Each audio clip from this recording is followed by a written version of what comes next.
सी के गांव के सादा मोर पहचान रे, तय नागपुर के सहवाली तय मोर दिल के जान रे। खेत खार में दिन बिता थो तोर सपना संग लेके मोबाइल में तोर देखा थो, रात भर जाग जाग के तोर शहर के रंग निराला। मोर गांव के अलग कहानी फिर माया हमर एतेक गहिरा बन गे तय मोर रानी। मैं त नागपुर शहर के रानी तय गांव के सीधा छोरा रे।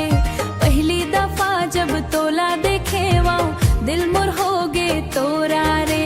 शहर के भीड़ में रही थो फिर तोरे याद सता थे, तोरे गांव के किस्सा सुन के मन मोर मुस्का थे। तोरे सादा मन भागे मोला तोर माया सबसे न्यारा।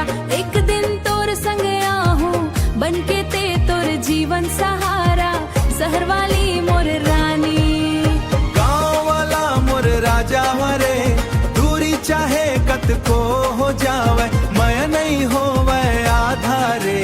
नागपुर ले लो हरसी तक दिल के डोरी बंधाए के, ए घर में आ जाए रे, ए घर में आ जाए रे।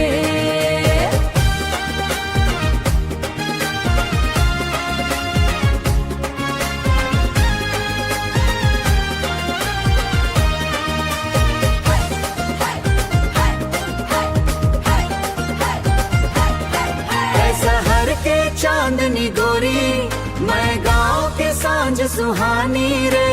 रबोले मांग थन रोज बन जा मोर जिन गानी रे। लो हरसी के राजा संग